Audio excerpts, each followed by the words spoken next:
now on YouTube.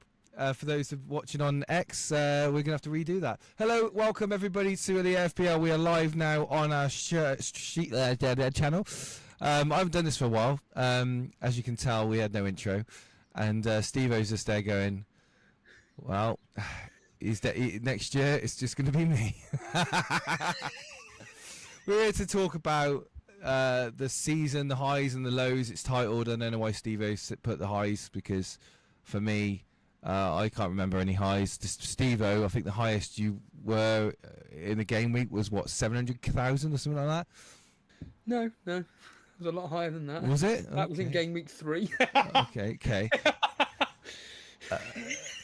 So yeah, I'm the other half of Elite FPL. Some of you may be watching, may not know that. This is Ray. This is Ray, everybody. God. Yeah. Mental, isn't it, Jess? Right, so yeah, so we said about, should we do a live show or should we do a recorded show? And this is my dinner, by the way. And in the end, I said, let's just do a live show. Yeah, go back to like the old days of doing live. Let's do it live. So, first of all, thank you for those that actually bothered to turn up tonight and I've watched this dross. No, in all seriousness, I think 99% of the chat had a better season than me. I said quite early on in the season that I was taking a step back and relaxing, not stressing over FPL. Did it change my performance in FPL? Yeah, maybe. Did I take too many hits early on? Yeah, maybe. Did anything pay off? No. Were Man United crap? Did that affect my... all these questions I'm sure Steve-O wants to know the answer to. But yeah, Steve-O, we've got people in the chat. Let's say hello to them. We've got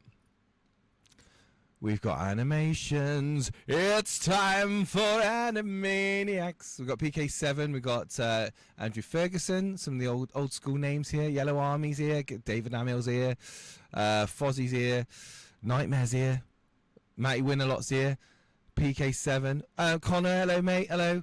But yeah, Steve-O wanted to do an end of season video stream recapping everything, and really we don't have a real kind of schedule of topics to go through other than really just see where this conversation takes us. Steve-O, take it away. What do you mean we don't have a scheduled topic? It's here. I spent a good 30 seconds writing that down. 4 topics. I can't read you writing. 1, 2, 3, 4 topics that I want to discuss with you tonight, because I did say it on Gary's stream last night that it's essentially just going to be bordering on an interview with you, because let's not mess about here. You've been away for, what was it, 9 weeks? I think it was game week 30 you last did a stream, which was the watch long that ended up being a complete disaster due to various tech issues and whatnot. And since then, you vanished off the face of the planet, and in all seriousness, still alive. I think people forgot about me. What happened? No, genuinely. In all seriousness, people forgot about me. I'm an AI. Steve-O's brought me back as an AI. I might glitch every now and again. But in all seriousness, let's not mess about here. So you've told me privately about what your thought process are about next season. We don't need to go into that unless you want to bring it up yourself. But where do you think, genuinely, at this point of the season, you honestly thought to yourself, I can't be bothered? And what was the catalyst? Can you remember a point where you thought, I really have no energy for this game anymore? Is there genuinely, was there a game week or a moment? I'll be honest, right? Many week I've spent with my family going on a walk along the canal, going to a National Trust site, or even just maybe having a few friends around or family around at a barbecue, or just being out and about. I would find myself hooked to the scores or the news of the weekend, finding out if there's been any latest news regarding team leaks, which is just, by the way, sad, but true. it gets you a competitive advantage over your rivals if you've got your finger to the pulse of up-to-date team leaks, because there are, every now and again, you do have big surprises and shock omissions from the squad, late injuries, players not travelled, etc., etc. And of course, if it's a big player that's well owned, and you get news, of course it's going to help you if you're able to kind of make changes before the deadline.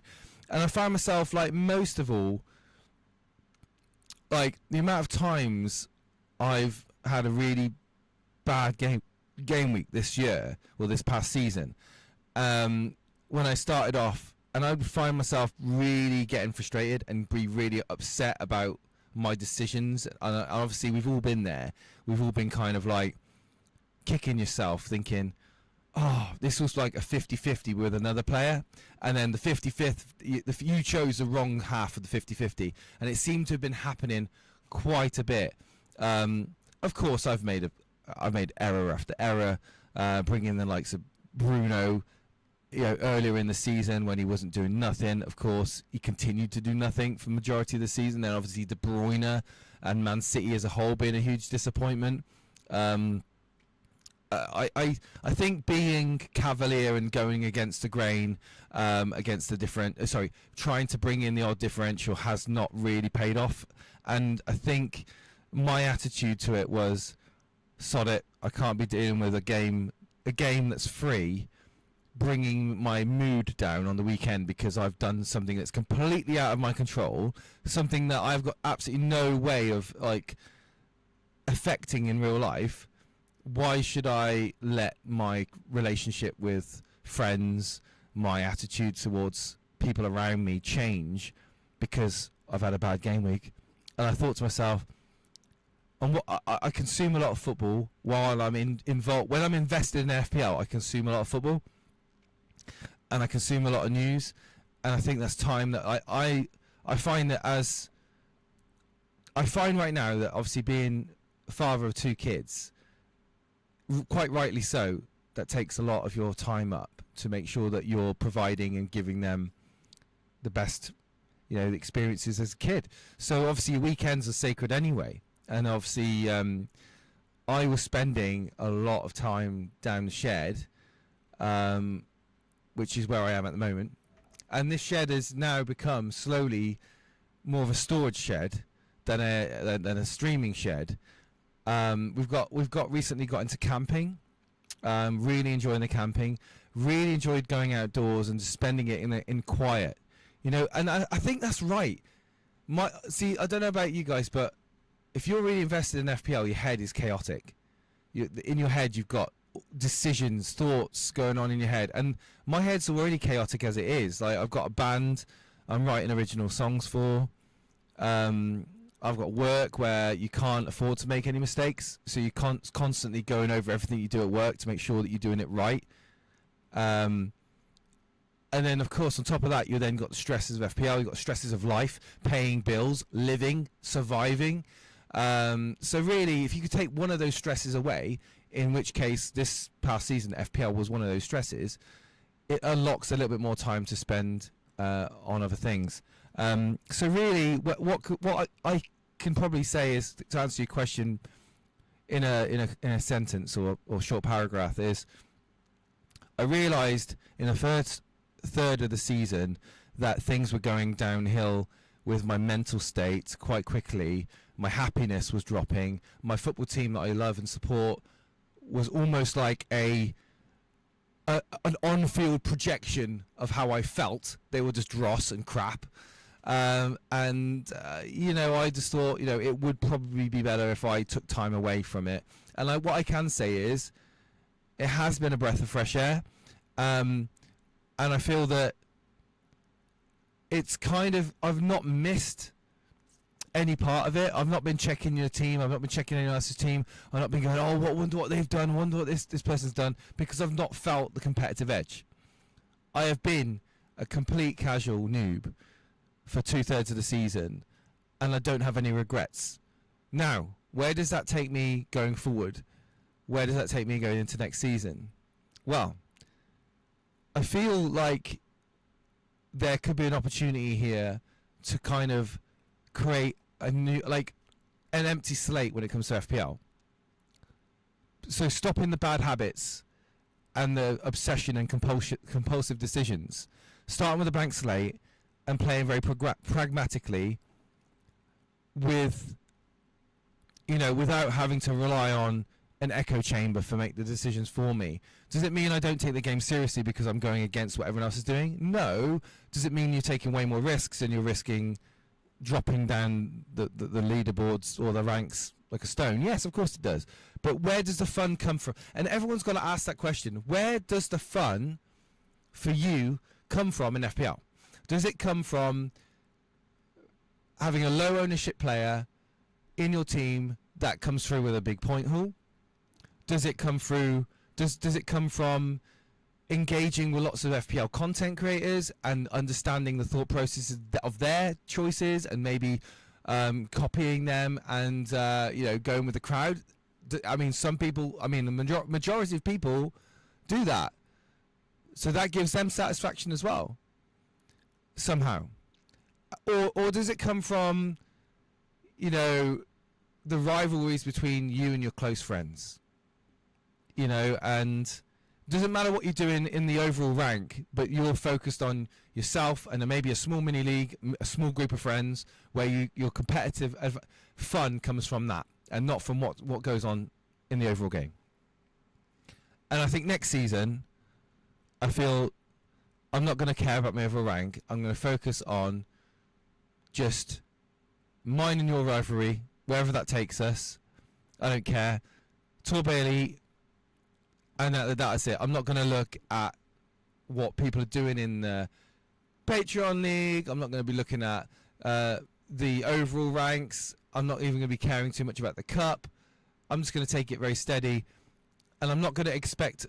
I think that's the thing, right? I think we all have such high expectations of ourselves. The longer and longer you play FPL, you're thinking, I should be doing better than this. I've been playing this game for 11, 12, 13 years.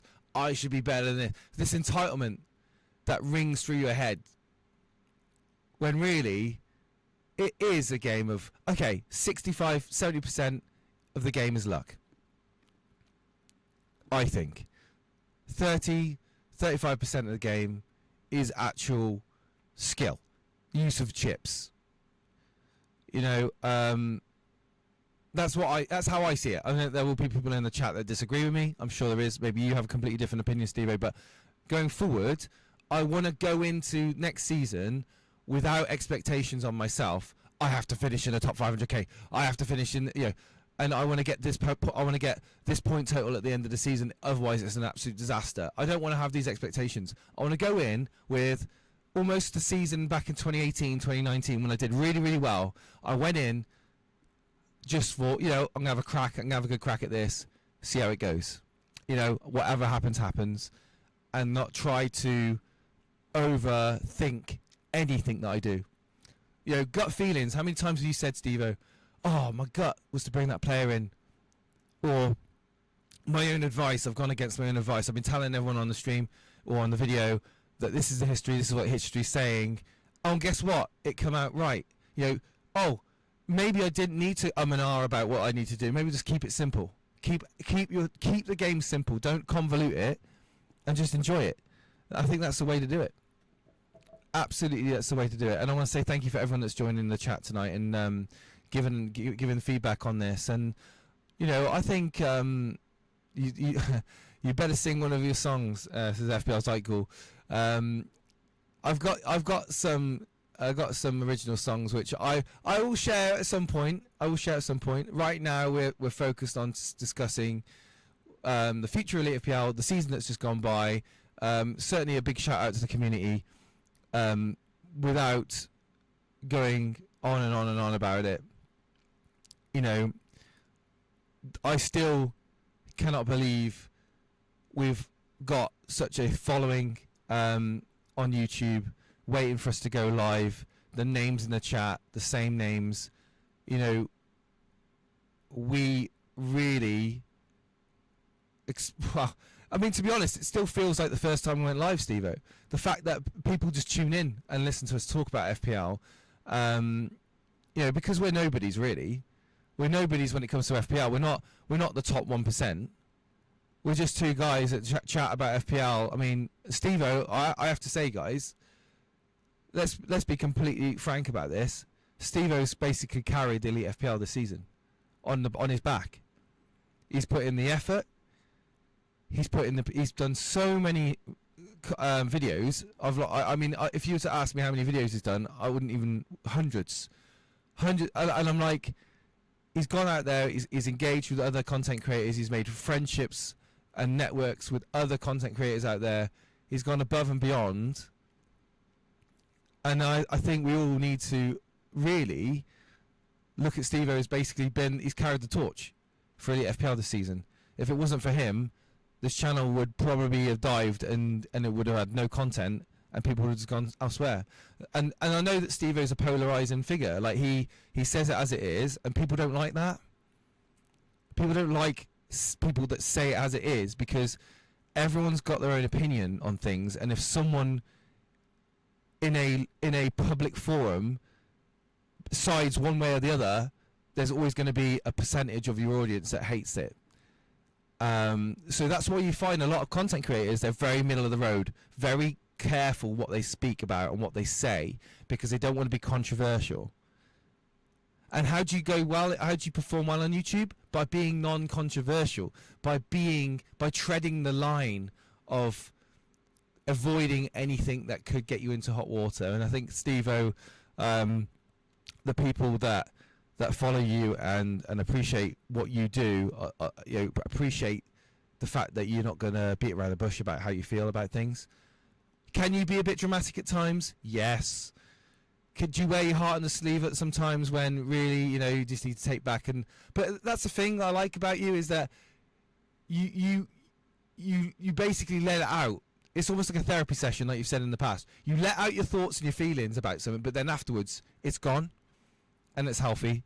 It's the people that hold on to these thoughts and feelings, and but don't ever change. Even though people don't necessarily, maybe don't always agree with you, I think you should never change.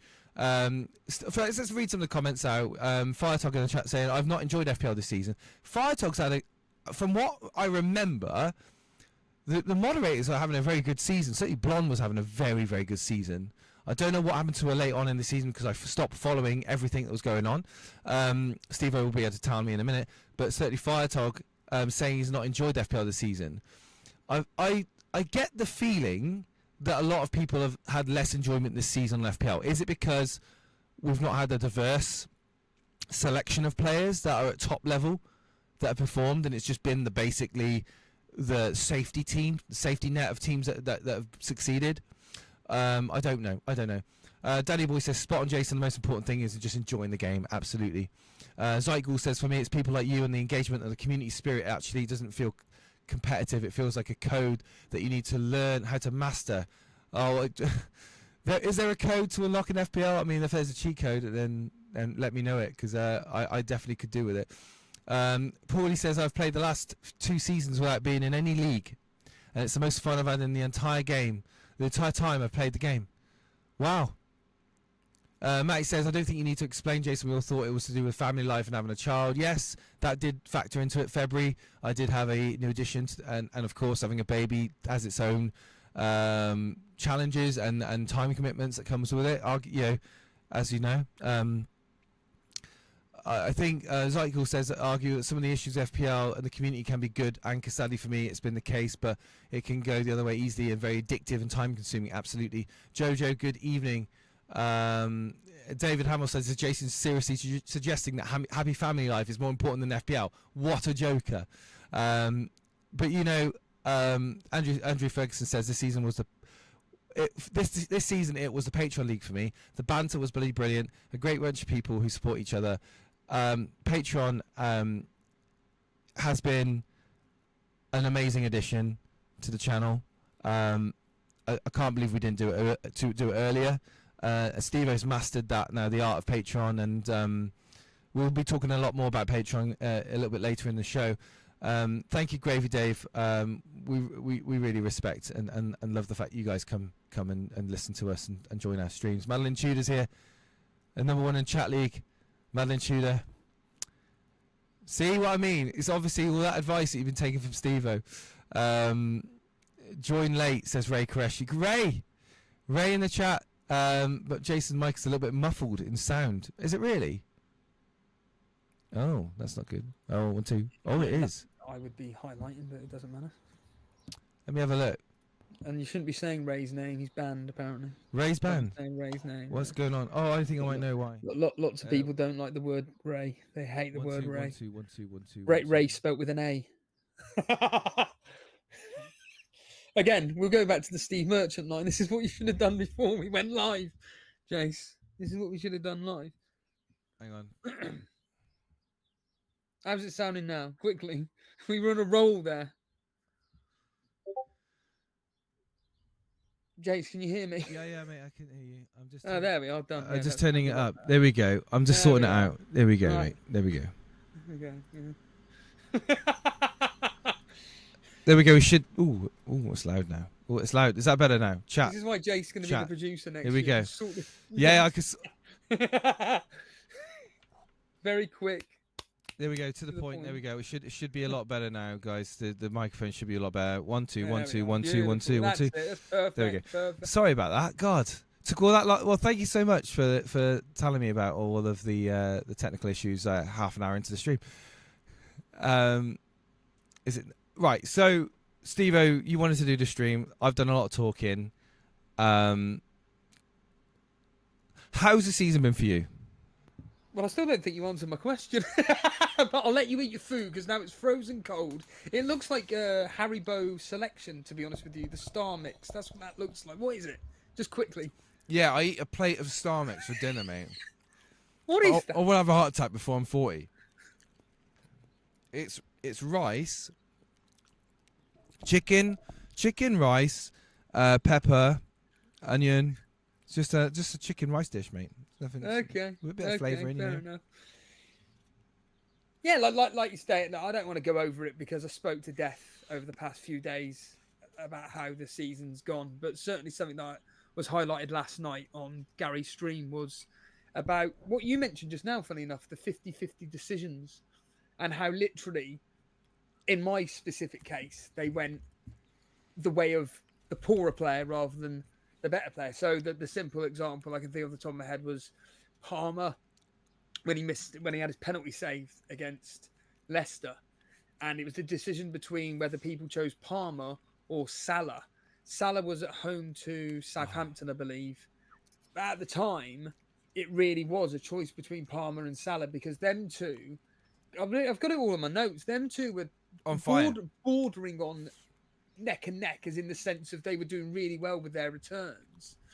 And there was that element of, do you know what? I can go against Salah this week. Leicester are so bad that actually I could potentially see Palmer outscoring Salah, or at least equaling him. But either way, I did feel confident in that. But to be out on that day and then to go on my phone while in McDonald's while Gary cleared off for a second and to check livescore.com and to find out that Palmer had his penalty save, I was just absolutely dejected.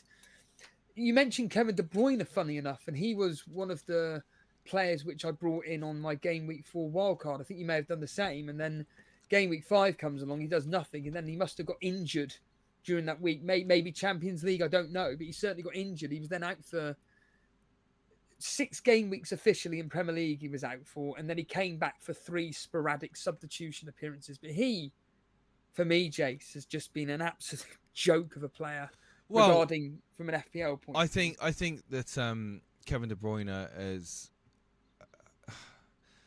I don't know what to say really. I think that the decline in Kevin De Bruyne as kind of has resulted in Man City's performance this season being poor.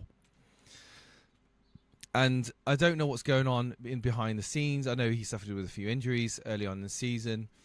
His eyes probably been elsewhere for a while now.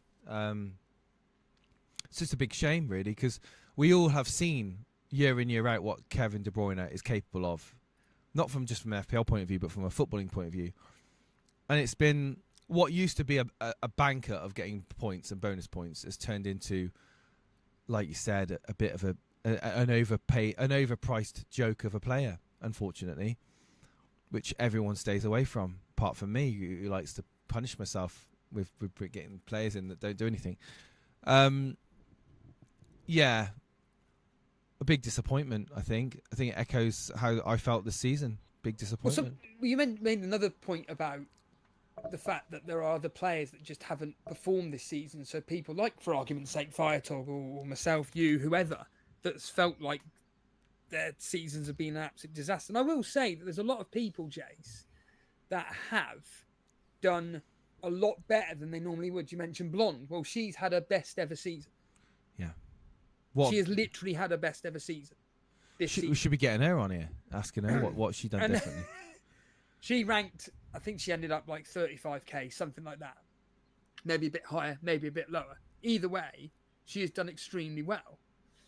And there are other players, like Firetog, for instance, that normally do very well, that have just dropped off a cliff. There are people in the Patreon League, which you look at the names and you go, hold on a minute, here, normally every single season, you've got a top 100k finish or thereabouts, and yet they've dropped off a cliff. And yet ones that you don't expect to do anything, again, they've actually had a really good season. I think potentially it could be down to the fact that we've put so much faith into the likes of Foden. Do you remember him? Do you remember Phil Foden, Jess? Again, another player that has fallen off a cliff. He never played. Well, he didn't. He didn't play. He played some minutes earlier, he played some minutes early in the season. But again, he just flattered. He didn't. He did nothing. In fact, I just find it. I find it unbelievable how many players have just fallen flat, or just been just anonymous for their teams. I mean, again, without going into too much detail, when you've got healthy amounts of FPL players to choose from, football players to choose from good teams, and you've got a variety, I feel that's where the tactical advantage over your rivals really can come through. And you can actually, when I said about a lot of the game being luck, and then a little bit being tactical, I think the more pool of players you choose from, the more getting to the actual intricate details of each player becomes more important. Because let's face it, the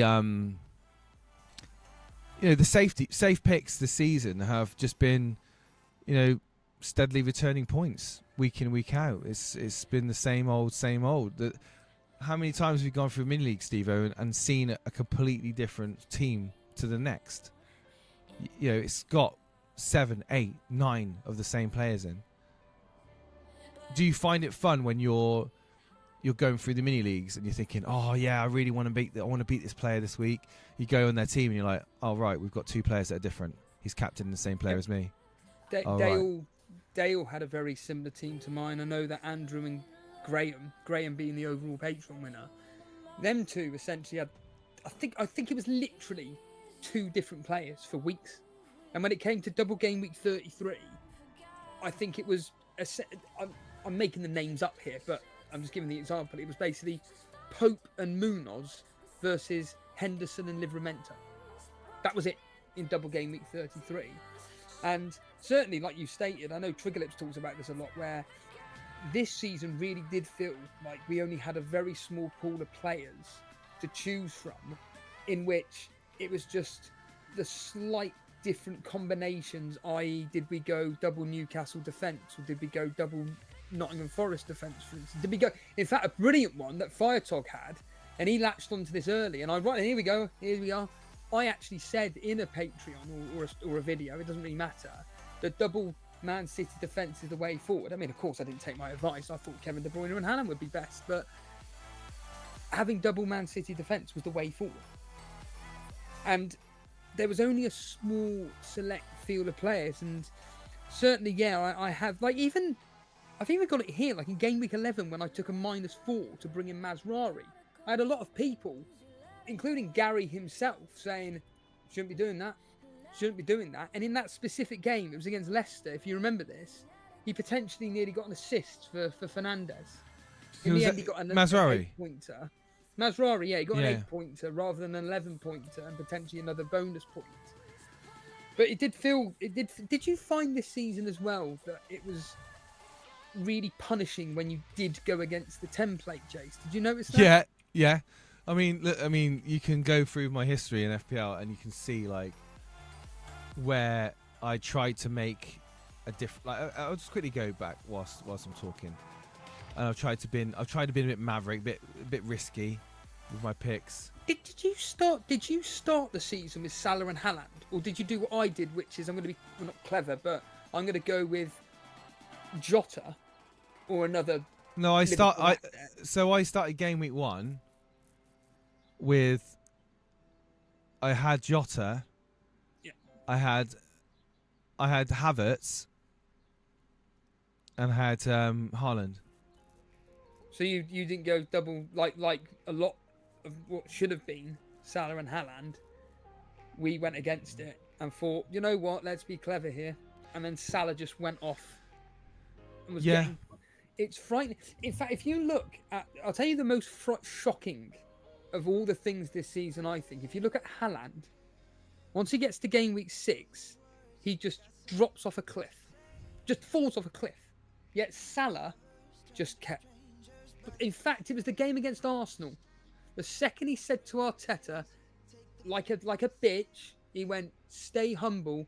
His form fell off a cliff. Karma, you could argue. But my God, you look at it, it is absolutely horrific. I know he did very, very well. Again, I mean, look at this. I transferred Kevin De Bruyne in for game week 3. Yep. Got 1 point. He played 87 minutes, got a yellow card. Another failure. Nicholas Jackson, Chelsea. Yeah. Player that scores a goal game week 3, gets himself a yellow card, gets 6 points. So, I mean, again, Madueke, another one. I jumped on that bandwagon. Madueke, remember him? I mean, I had Jota and Madueke, De Bruyne in my midfield. Of course I was going to do crap this season. Yeah, but there would have been reasonings why you bought these players, though. Well, again, Luis Diaz brought him in as well. Danny Welbeck. The thing is, I brought Luis Diaz in because he just played against. Hang on, he just played against Man United, and he got a haul. He was on fire, Luis Diaz. He played game week 1. He didn't do nothing, but game week 2 against Brentford, he got himself a goal and an assist, 14 points. Against Man United away, he got himself 2 goals. He got 15 points. Then I bring him in, and he does nothing. Gets 3 points. And then for the kicker, I wildcard. No, actually, no. What did I have him? I did get him for game week 4. I did have for game week 5. Sorry, with 16-point haul in game week 5. But then I still had in my team, arguably, Rashford. You know, why did I have Rashford in my team? Saka, I could argue, I mean, that was early in the season. That was a good pick. Just not when I had him. Game week 5, he got an assist in game week 5, but unfortunately, he only got 4 points because he picked up Steve-O. Did he pick up a card? Why did he get 4 points? Oh, he only played 45 minutes. That's why he only got 4 points. So this is the thing. You know, do I feel hard done by? No. Can you remember at any point a captaincy moment where you thought, oh, I'll give you mine. Haaland game week 6, Haaland game week 7. Well, no, this is the point. Haaland game week 8. Game week 8. So if you look, game week 8, if you didn't double up on Haaland Salah. Well, I didn't have either. You didn't have either Haaland or Salah by game week 8. Okay, let me get this up on the screen because I want people to see. I want people to see this. You've got to see this to believe this because. Let me just finish. So with me, I had Haaland, and I captained him against Wolves. I also had Salah. What does he go and do? Salah, though, goes and gets a double-digit score against Chelsea. Right. So that game week 8, was probably the beginning of the end for me for the season. Right, okay. Game week 8, Raya 1 point, Canate 1 point, Gabriel 1 point. 1 point. Then look at my midfield. I had Brennan Johnson, who, despite being in a team that won 4-1, managed to pick up 2 points. I had Mbeumo, who, despite being in a team that scored, picked up nothing. Palmer did nothing. Morgan Rogers got 6 points, so at least there's something. Captain Haaland 4 points, and I had Solanke 2 points. So, get this right. I had Johnson, Palmer, Solanke, Burmo, 1 point from Kanate and Gabriel, and then Raya. If it wasn't for Keane, you know him, Michael Keane, got himself 14 points. For him, I'd have had an absolute dismal. I got 37 points, Steve-O, game week 8. 37 dismal points. I have to turn my mic down now. Okay. What's the game week rank? My game week rank. That specific week. I had a game week rank of 9 million at some point.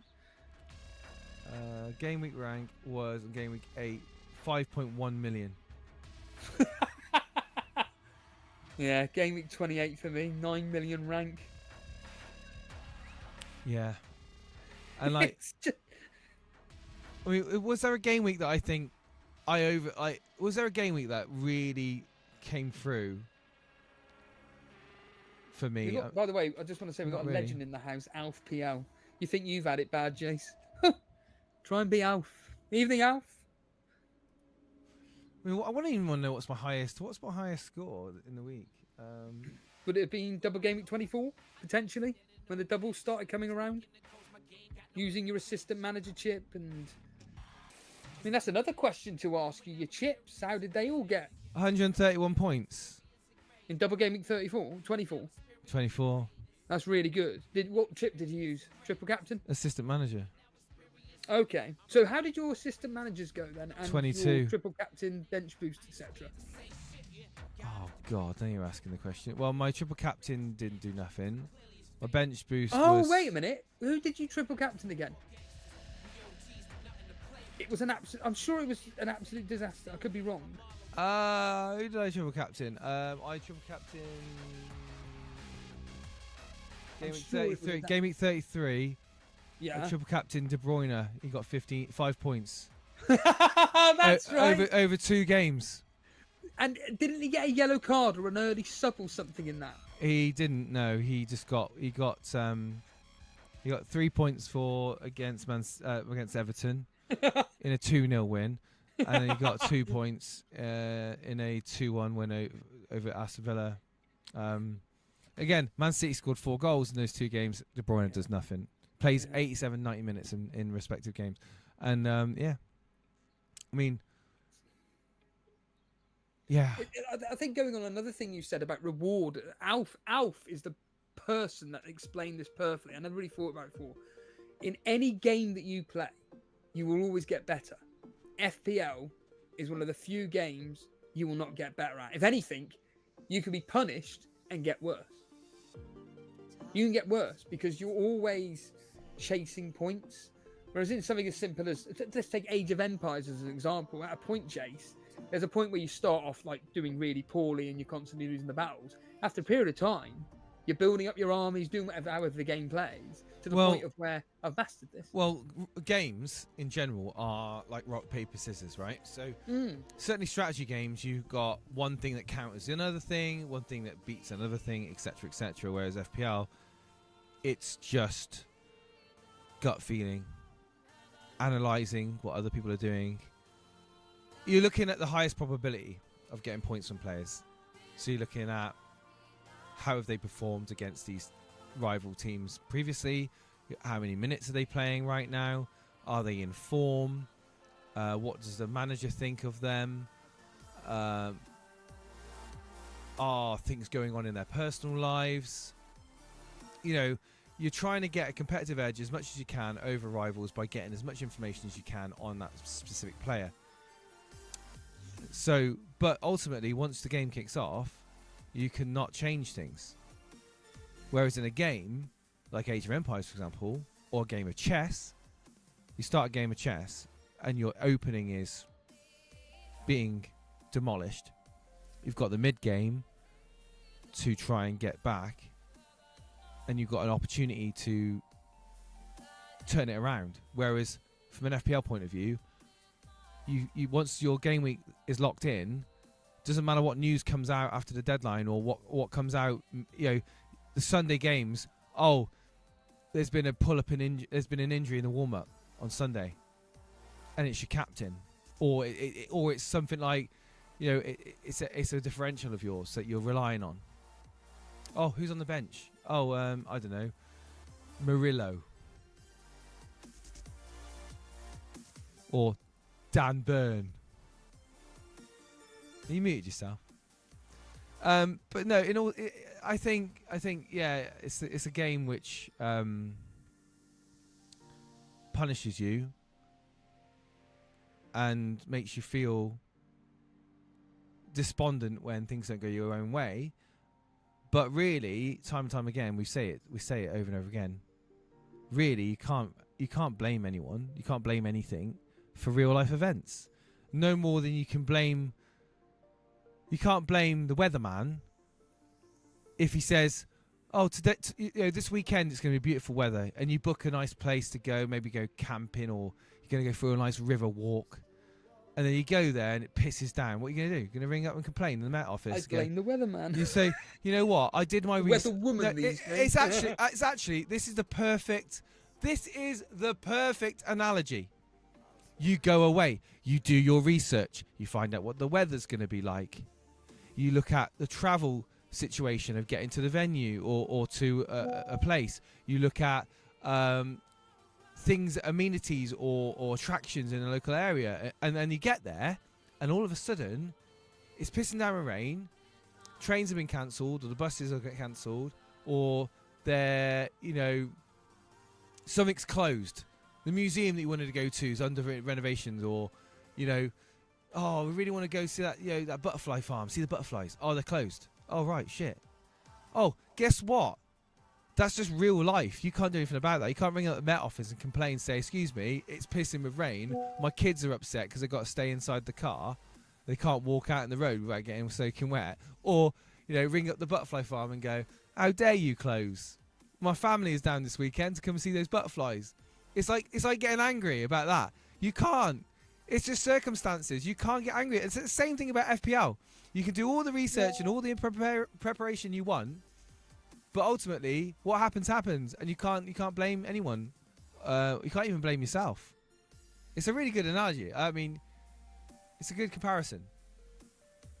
We've got about half an hour left, and I know this will probably take about half an hour, so we may as well crack on with this. So, Manchester United, Jace. Like I said, we got half an hour. Try and keep it short. In all seriousness, you've been asking me all season about Man United. Well, we haven't heard from you for the past 10 weeks. They got to the Europa League final. They lost. And they end up beating Aston Villa 2-0 in the final day of the season, whatever the circumstances where it happened. Like I state, try and keep it short. But Man United, your thoughts on this season, more specifically over the last few weeks, and more specifically, what do you expect from next season, genuinely?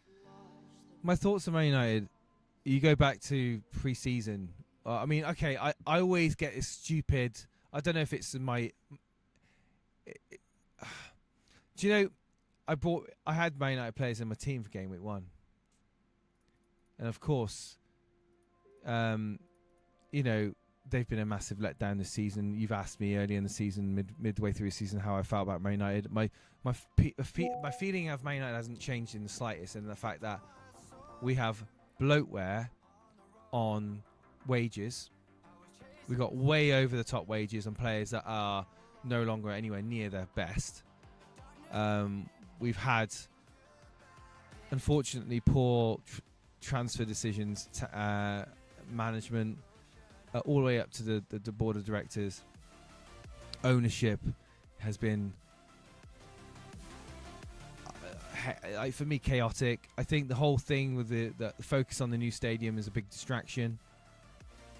Amorim has unfortunately come into the club with high hopes, but reality has smacked him in the face.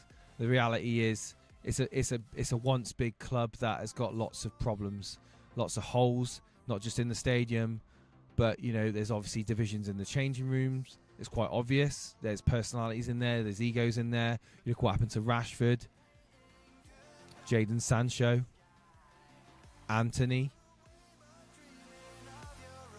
I look at what happened to Scott McTominay. I look what happened to David De Gea. It's quite obvious to me that the best football interests of the club are not being pursued. I think there is individuals in United that are in roles within that club that have got no clue what they're doing.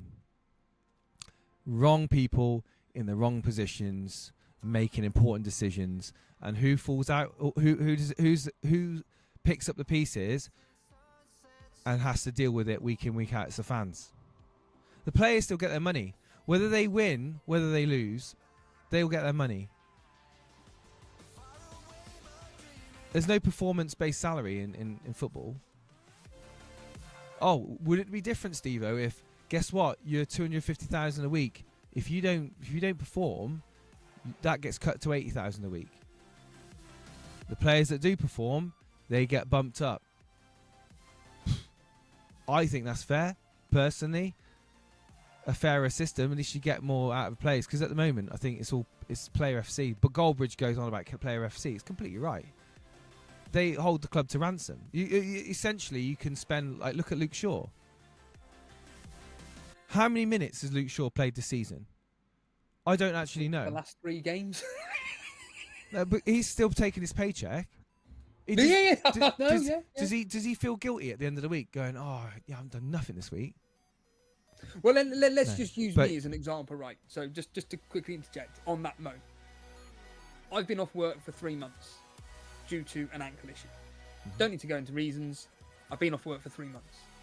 And I've been paid for 1 month only, full pay, and then the next 2 is just half. These footballers, I know it's completely different, but like you state, and wrestlers are the same, they get paid the full whack. Why should they return to work? They're getting paid. Luke Shaw in minutes. Do you have a guess? This season in the Premier League, about 300? Close. 346 minutes. So 9, 18, 27, 36. And half of that was the last few games, wasn't it? So basically, 9, 18, 27, 36 has been basically barely 4 games. How many minutes has Mason Mount played? 420? I mean, you are completely right. It's absolute madness. And these are all... No, he's played 613 minutes. Oh, that much? Yeah. Again, the majority of it has been over the last few The weeks. majority of Mount's minutes have just been coming on as a cameo in the second half. But United has been, unfortunately, I think every supporter goes through the grief of poor times at their club. I feel I like a lot of United supporters are fortunate that being a kid in the 90s, I got to witness the golden generation of Man United flourish. You know, the academy players coming through and witnessing absolute talented footballers that I would put on a completely another scale. They keep going on about modern football, how much better it is than, old 1990s, early 2000s. Oh, it's much more technical, tactical involvement in it. There's much more to the game now. Players are much more fitter and they're more athletic. Maybe right, but if you gave me the opportunity of a player like Bruno Fernandes that can run around the field for 90 minutes all the way through the season and not get injured, or a player like, I don't know, even like, I'm trying to think of like Roy Keane. Yeah, Roy Keane, captain Man United. Was he an absolute gifted footballer with an amazing touch, finesse of Dimitar Berbatov? No. He just basically intimidated players with his presence on the pitch. He knew how to pass the ball. He knew when to play the ball. And it was always forward. The game's come along. I know the game's gone forward now. But you look at players, you know, you look at Alan Shearer, you look at Gianfranco Zola. You know, every one of these players, that they had such certain abilities and brought so much to their teams. I feel like the characters in football are maybe not as prominent these days as, you know, as the old days go. Maybe it's just bias. Maybe it's bias because obviously as a kid, you revel in awe of players more than as you do as a grown adult, right? You as an early 9-10-year-old kid, they are your heroes. You literally look up to them as heroes. You know, I just don't know. From a Man United point of view, I don't know the way forward for Man United. I don't know how it goes from here. Whether we rebuild, which is unlikely because we haven't got the money to rebuild, or we miraculously come through with a system of play that the players actually start to work towards. But I don't have any faith in these players. I don't have any faith in them being able to play a system under Amorim. I want to be proven wrong. I'm at the point now where mid-table is a realistic outcome for Man United next season. That's grim. No, and that's just being completely realistic. You don't think Cunha's the answer? No. Gone are the days where top 4 guaranteed for Man United. Gone are the days. I don't think top 4 anybody. I would expect you though to be pushing for. Too many good teams. Too many good teams now. Too many strong good teams now in the Premier League. And okay, well, from a competition. Let me throw names at you, and I want you to tell me if you genuinely believe they should be above you. Okay, I'm not going to talk about the traditional top 4. Let's go with Bournemouth.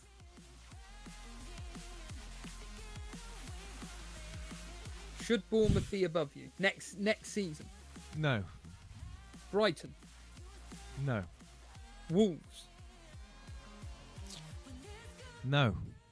Everton. No. Fulham. No. Exactly. That's exactly the point. You, as a Man United fan, should be expecting a bare minimum of at least 7th. I reckon 9th or 10th, mate. I reckon 9th or 10th. So what you're saying then is that you probably will end up, but because Tottenham have surely got to prove the next season. I think Tottenham have got a better team than us. Tottenham, player for player, have got a better team than Man United. Well, I didn't hear great things about the Europa League final, and that goal that was scored was one of the worst goals I think. Didn't that goal though sum up your season? I don't even think Brennan Johnson even touched the ball. It was pitiful, Jay. What went through your mind when that goal went in? Do you know what? I used to get hope that United can turn game around, and when that goal went in, it was like the air had just been punched out of my lungs. It was such a calamitous goal, a season of calamity. Onana, I think it's fair to say that nobody in the chat will turn around and say that Onana's come out as being a great signing for Man United. Where would we have been with David De Gea? I reckon we would have been at mid-table, 9th, 10th. 9th or 10th, I think, with David De Gea in goal. We still wouldn't have been able to score goals, but we wouldn't have let in anywhere near as many goals we let in this season. I mean, it's embarrassing as a professional goalkeeper. His positioning, decision-making on crosses is absolutely... I don't know what is going through his head. I want him... don't get me wrong, I want Onana to do really well. Why wouldn't I? He's a Man United player. I want him to do well. Don't think there's anyone that can defend Onana, but it's not just his fault. Decision making at the club has been shocking, absolutely shocking. And unfortunately, Ragnick was right. There's a rot in the club. It's not going away. It's been festering and festering and festering for years and years, and slowly, it's been getting worse. Just goes to show how well Mourinho did, finishing second and winning the Europa with that bunch, with a bunch of players that, let's face it, are starting to look really average, Steve-O. Really average. Bruno, apparently there was rumour going around that there was going to be a big bid for Bruno Fernandes to go off to Saudi. 100+ million. Maybe up to 120 million. Take the money and run. But guess what? We're going to keep Bruno Fernandes. Is he going to bring the club forward? Is he going to bring us to a new height, a new level? I don't think he is. Do I want to be proven wrong? Of course I do. I don't want to be pessimistic about my club any more than you want to be pessimistic about your club. You know, but what have we got to sing and dance about? Not a lot at the moment. And then you got the cringe fest that is an open bus tour in Malaysia. You know, not even able to beat an Asian all-star team. No disrespect, but at least players haven't played. They've not played with each other before. They've been thrown together as an all-star team, and they beat Man United 1-0. It's just cringy to the point where, if we had have won the Europa, did you know, Steve-O, that the plan for the club was to have a barbecue at Carrington to celebrate it? That is where we are as a club, as a football team. We're cutting members of staff that have been at the club for years and years and years, like caterers, or dinner ladies, whatever you want to call them, backroom staff that have been part of the club for years and years and decades in some cases. Yeah, can't afford to fly out the full team out to Bilbao to the final. Players and managers had to chip in for flights. We're cutting costs, but guess what? We'll end up overspending on a player, and we'll end up playing over the odds on the wages. You can guarantee it. It's just embarrassing. Yeah. From a content point of view, Mark Goldbridge in the United Stand is going to get record viewership, because guess what? It's no longer United fans that are tuning in. It's everyone else just going in to laugh. They just want to laugh at United. And what better to watch Goldbridge rant and rave about, you know, the state of the club at the moment. It's like when Arsenal were doing shit. Even I tuned into Arsenal Fan TV because I wanted to see Robbie's reaction. Who was the guy with a cap? What was his name? He used to go... DT. DT, yeah. He used to go nuts, and I used to love it. I'd be like, yeah. Nothing more than... like, it's like FPL, innit? Like, you want to see other people do bad. Like, yeah. It was like when you used to do your rants and rages. Like, you used to turn red and be like, smash, put your fist through the wall, and I'd be like, yeah. Steve-O's angry, yeah. Just the sweetener. I've had a great week. Steve-O hasn't, but guess what? Just the icing on the cake. Steve-O doing a rage video, yeah. But you know, anyway. Well, that was 22 minutes, I believe, James. We've got a few minutes left. I'll just go over Burnley quickly. We'll end up 16th. On to the next. I'm actually quite positive, Jason, next season about Burnley. I think if we keep the core of our defence together, I think we'll be all right. I think we just need to find that attacker that can actually score a minimum of 12 goals, minimum. And I think we'll do okay. You know, we'll give problems to Bournemouth, Brighton, Everton, Wolves, Fulham, you know, the teams around us like Sheffield United, Leeds. I think we will give them a problem. I think we will pick up the points that are required, and certainly I'm going to be really fascinated to see how we get on next year. I am quite confident that we could potentially stay up if we keep that core of the defensive squad. If not, we're doomed. Sheffield United Sunderland. I just realised Sunderland, the team, they're gone. They've already been relegated. They were relegated the day that they went up. Then it will be us as a close second, if anybody. But you know, like I said, if we keep the core of our squad, we'll do okay. Just maybe survive. And then Leeds, it'd be based on their attack. Their attack is a quality outline. Mr. I just wanted to address Mr. Scruffy in the chat. I hate to break it to you, Jason, but United have been in that position for a while. I know. You must have seen me on streams. What can I say about Man United? It's just there's nothing new. This is why I'm like next season mid-table. This is why I don't expect anything from United at the moment. Why don't I expect anything anymore from United? Because I'm used to disappointment now. I'm used to seeing a team play side to side to side to side to side to side, not putting the crosses in to Højlund or to Xerxes or whoever's in the box. The irony is, when we've had the likes of Scott McTominay in the squad or Maguire up front, guess what? You put a cross in the box, Steve-O, there's a chance you might score. It's that old adage Mark Goldbridge talks about regarding Man City, Chelsea, whoever. Just shoot. Even just actually take a shot. Even Casemiro, when he's been in the box, the ball gets thrown in. Cross the bloody ball into the box. You're not afraid to try and take on the looks of that. Okay, positives. Is there any? Yeah. Garnacho had a good spell. Ahmad's had a great. Ahmad's broken out season to be a good player. Not afraid to take players on. Yeah, you risk losing the ball. What's the difference to whacking a cross in? Risk losing the ball. There's 3 outcomes you're going to have from crossing the ball in. 3 outcomes. 4 outcomes, sorry.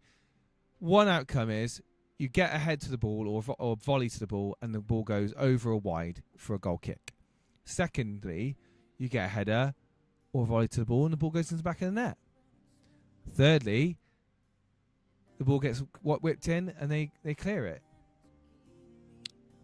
Did I say 4? No, 3. Anyway, what are we moving on to now, Steve-O? Well, I was just going to say, I just want to... we'll get the elephant out of the room in a minute, but I just want to quickly say now we've got the moment to say thank you to Alex Volo for the thumbnails that he does each week. Very, very appreciate his work, and we will be continue working with him next season.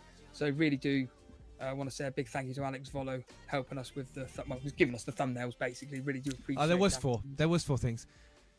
Okay. Sorry. There was 4 things. Either they clear it with a header, that's the third thing, or they clear it with the header and you keep possession. Quite often is the case, isn't it? If they defend them with a header, and you retain possession because you put in pressure around the box. But anyway, I knew there was 4 things. I just lost my train of thought. Right, Steve-O. Yeah. Alex Volo, the legend that he is. He's been helping us with thumbnails and artwork for many seasons now, and we really respect and are fortunate enough to have made a contact as high quality as him to do it.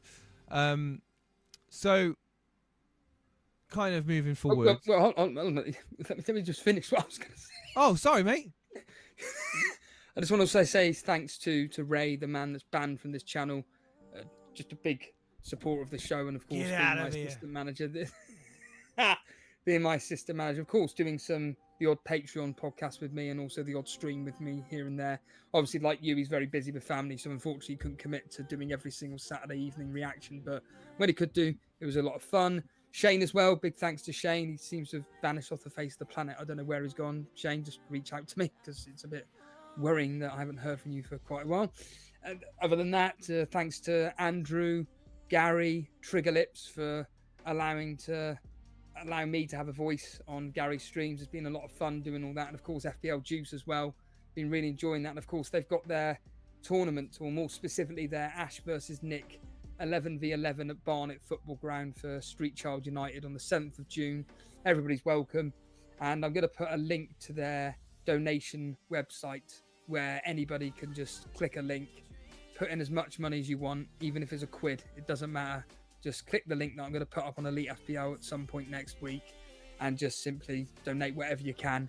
And it all goes to a great cause in Street Child United. And like I said, on the 7th of June, which is on a Saturday, FPL Juice will be all there. All the regulars will be there, and it'll be an 11-11 match at Barnet Football Club. Oh, and that, Jace, yeah, let's just quickly address the elephant in the room regarding Discord. And we don't need to go into too much detail because there has been an announcement made. If anybody wants to check that out, it's there in Discord. But, Jace, if you just want to quickly gloss over what we've agreed to do moving forward. United said, what was your ranks in the end? Like it matters. I finished 48th in the world and Steve-O finished 17th. There we are, done. There we go. Right, so Discord is changing. Steve-O reached out to me a few weeks ago now. We had a long chat about it.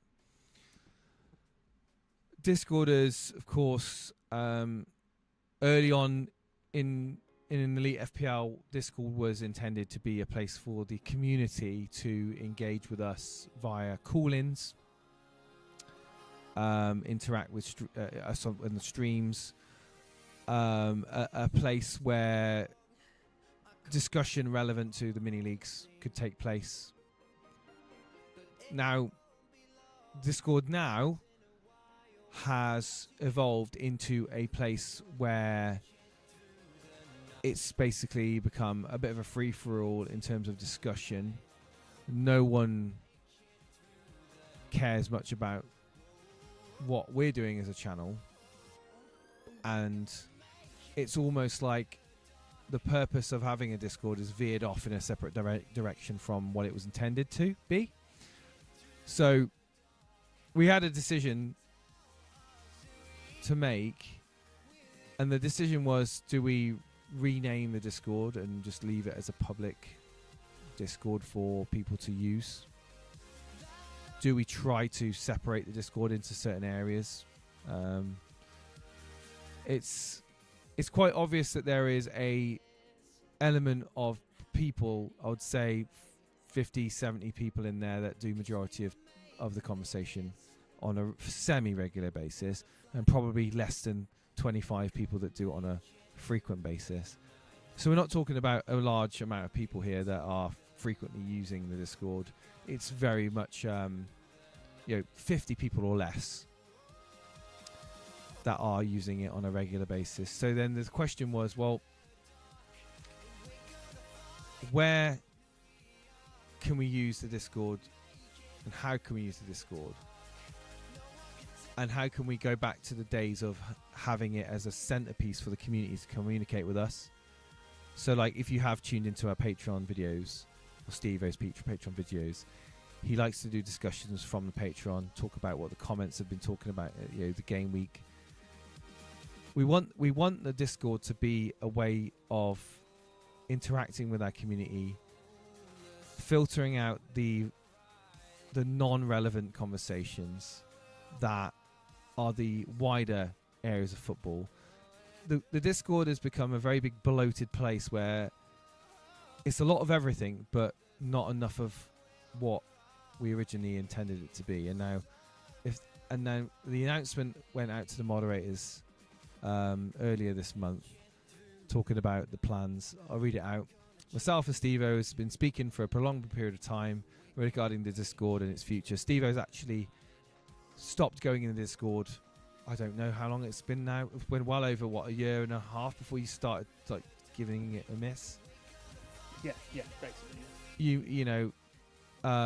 We don't even... we don't get anything back from...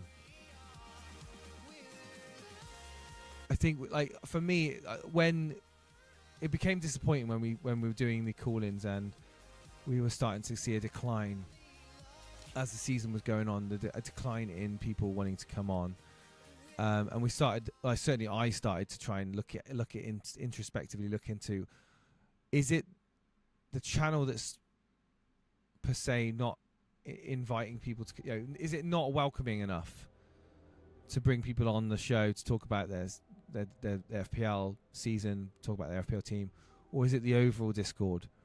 And I was asking a few people, and I got feedback from people. Way too many channels, hard to navigate through the Discord. There's voice channels, there's text channels for so many things, and a lot of it's just convoluted. There's going to be a massive cull of channels. There doesn't need to be I don't even know how many there's, 60 channels in there, something stupid like that. But then on the flip side, we've had such a great, like for me, I wanted to just let it in the hands of the community to see where it went. Just out of an experiment point of view, really. But really, there's many places that people can go to have general football discussion. All you need to do is go onto the directory and search in Discord fantasy football or football, and there's lists of more popular servers than ours with more people in, right? We've actually got a fairly small audience in our Discord, so why not use it for what it was intended for? In my opinion, I got a cough. I want to go back to having it as the centerpiece of Elite FPL. Use it as a tool to share information, teams, maybe have people on the show talking about it, or having people on videos that we record. Use it to take advantage of it better than what we have at the moment. And also making sure that people in it are actually invested in our channel. Because unfortunately it's diluted to a point where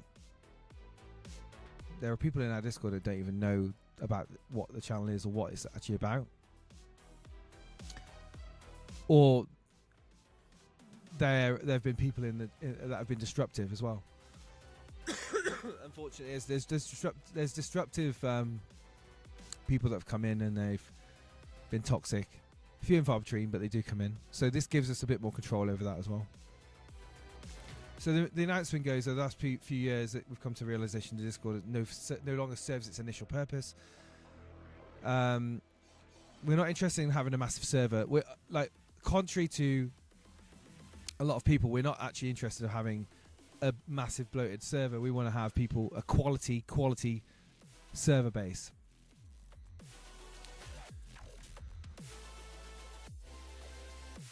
So the Discord will continue as usual, but it'll be a bit different. It's going to be condensed into a small amount of channels. It'll still have a voice channel. It'll still have a hangout area for people that want to go voice chat if they want to use it. But I think there will be a large amount of people that decide to go elsewhere because they have no interest in Elite FPL. And that's fine. We're fine with that. Discord's going to change. Myself and Steve have decided that we'll be changing the Discord to Patreon members only. Now, Patreon is something which we've been doing now for a couple of years, and it's free. There's a free tier to sign up, so we're not even asking people to part with their well-earned money. This is not a cash grab in any way, shape, or form. There is a free tier on Discord, on Patreon, and there always will be a free tier on Patreon. But there is a limited time that you can take advantage of that, because we know, like everything, there's going to be people that wish to troll and join up and then leave and then just be part of the server and have no interest in Elite FPL. So to combat that, we're just doing a 30-day period of where free members will get a code. Using that code, they can join the server. And the idea is that we would have a much smaller amount of people in the Discord, but all of them actually give a shit about our channel, and they want to help support it, and they want to help engage with us, because there is a decent core member base within our community that want to engage and have a chat with us and share their opinions, share their teams, and certainly from a moderator point of view, you know, it allows us not to have to rely on other people to moderate it, because we're not having just any Tom, Dick or Harry joining in causing a problem or needing to be babysat, because there has been, unfortunately, people, like I said, that have been in the Discord that just have one interest in mind, and that's to troll, to take up time of our moderators that take time out of their day to just police the Discord, and then you get nothing back from it from us. And it can be a thankless task, and unfortunately, in some circumstances, there have been personal attacks and insults on our moderators, which is completely untolerated. So from a moderation point of view, this change will bring a lot less headaches, a lot easier policing of the Discord, making sure that it's got such a refined member base. It's not open to anyone. After July the 31st, we will no longer be allowing free members of Patreon to just jump into the Discord. Meaning that any bad apples that come in the month of July will be found out and gotten rid of. After that, you will have to be a paid member of our Patreon in order to gain access to the Discord. That's a decision that myself, well, certainly Steve-O was quite strongly felt about. We do not want to disadvantage anyone that's currently a member of Discord that maybe just either doesn't want to part with their money on Patreon, which is completely understandable, or can't afford it, but wants to support the channel. They can jump through onto the free membership on Patreon. Now, after July the 31st, you may be asking, what happens to the people that sign up for free on the Patreon? Will I lose access to the Discord? Absolutely not. The only way you'll lose access to the Discord after July the 31st is if you come out as being a troll that doesn't want to conform to standard community guidelines, which is generally a common sense. Don't be an asshole. Be friendly. Have banter, but friendly banter. Yeah. So yes, if you join as a free member on Patreon and you've got unlimited time on our Discord, okay. If we find that there are people that are abusing the system and not engaging with our channel, then unfortunately that your time in our Discord may need to be rethought, and you may have to go somewhere else. But we want to make it as welcoming as possible to everyone that wants to engage with our community. As I said, we're not a massive community, but we're a good community of people. The same faces coming in, week out. And it's up to you to decide whether or not you want to take part in it or not. And we will feel no malice or anything towards people that are no interest. And then, like I said, there's plenty of alternative Discords out there that are open to everyone. The Reddit one is very good. Shagay runs that. Very good guy. Be more than welcome to welcome you into that one. Right. So yeah, it's pretty black and white. Use the code from Patreon that you'll get for becoming a member if you wish to stay in the Discord. A lot of content will be on our Patreon next season. I wish to do more on there as well.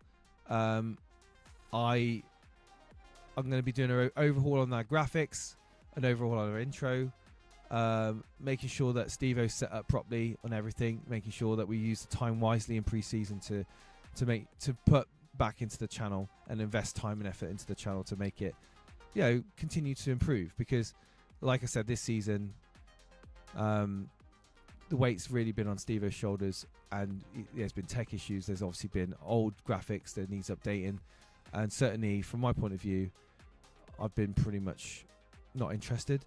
I don't want to be like that. Now, will it mean that if I were to do an audio recording on Patreon, I find it more interesting, more convenient to do that than upload a stream or a video? Yeah, absolutely. I know Steve-O's been saying how easy it is to do it on Patreon. So that is it in a nutshell. That's the changes in the Discord. I hope that answers all your questions. Yeah, I think couldn't put it better myself. I think that's a good way to end the stream, Jace. I don't know if there's any feedback on that. If not, we can. One question that Firetalk said, are call-ins happening next year? Now, what could be a good idea is to do a if we did do live call-ins, which we're going to discuss over pre-season, what we're going to do. I'm not going to set anything in concrete, but an idea what we could do is have temporary voice channels for call-ins, so that people that have got access to the Discord landing page that doesn't have access to all of the channels because they're not a Patreon member, they can just access only the waiting room and the on-air channel. That way we can still allow call-ins, but they won't have access to any other parts of the Discord. So, and once those channels are then disabled, they disappear for those people. So that's an option, quite an easy option that we can do. But again, we're gonna have a chat about it, see how it goes. Pre-season, a lot of excitement, a lot of people talking about their teams. So who knows? I think it could be a good idea, but we'll see. We'll see how it goes. But it's a good question, Firetog, and it's enjoying. It's exciting at the beginning of the season. I know a lot of people get really excited, and it's always good to get some characters on over the years.